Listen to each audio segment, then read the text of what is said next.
everybody, and welcome back to my English Place. Do you like watching films in English? What's your takeaway? Well, let me tell you what I think. There's so much interesting vocabulary out there, which I'm sure you're aware of, that you wouldn't want to miss any opportunity to grow your English. That's exactly why for this lesson I've picked out 5 beautiful phrases and idioms to give your vocabulary a well-worth boost, so make sure to stick around until the end.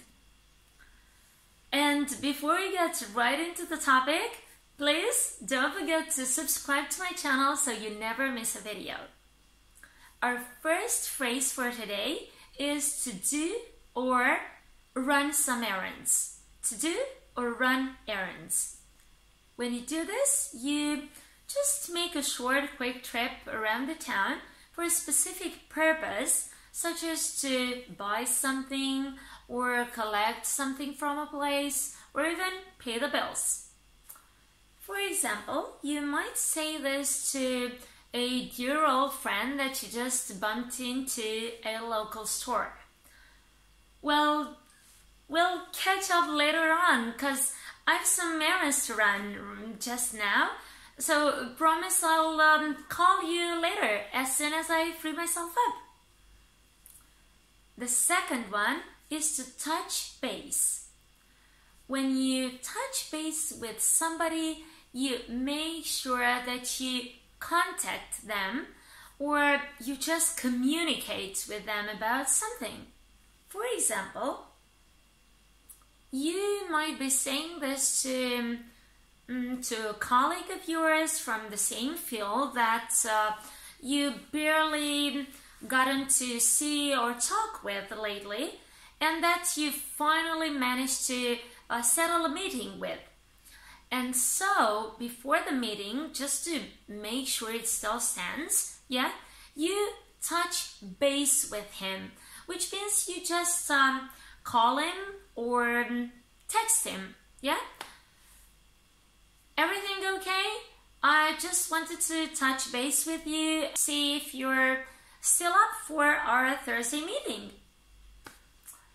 So, in this case here, it means to communicate. But in business or professional settings, it means to contact somebody.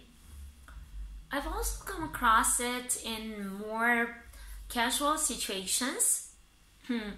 Like for example, in the following situation, when a very angry mother calls the mother of her son's best friend to touch base with her about what happened at school between the two, following an argument, of course. I wanted to touch base with you about the fight that our dear sons have had today, and all the shame and insults my son had to endure. The third expression is to give somebody the heads up. When you give a heads up to somebody, you let them know about something that is going to happen right before it actually happens. For example, a younger sister might give a heads up to her older sister about the slumber party she's going to have at their house, So, sis, I'm giving you a heads up about the slumber party I'm going to have this weekend. And that's at least she could do because last time that they've had one, her friends kind of went overboard with the noise and the mess, which her older sister pretty much hated. And that's why she decided this once at least to give her a heads up, like a sort of wording for what was to come. Expression number 4, to have or get dips. Have or get dips. It's such a beautiful expression, meaning that you have the right to use something first before anyone else. It's basically a claim expressing priority over an object. So here's the situation for you to get a better picture. Two roommates, so fond of hiking trips, or just back from one, head to toe covered in mud, exhausted, back home. And one of them says, I get dibs on the shower. And the other one quickly comes up with a reply, you didn't call dibs. So what he's doing is actually reproaching, the first one, saying he gets dibs, that he didn't say dibs. He didn't say that he would get into the shower before him.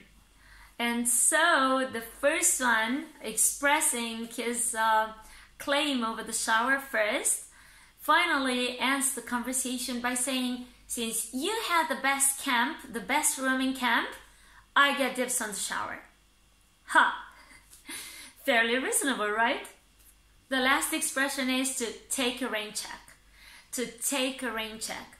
Another amazing idiom, meaning that you refuse an invitation, you have to decline it, but would like to do so to accept it later on. And my example here is, mind if I take a rain check on the club outing? Well, I'm so pressed for time right now because I've got my monthly report deadline coming up, and so this was it for today. Thanks so much for joining me one more time. Like if you found my video helpful, subscribe, and I'll see you again next time. Bye for now.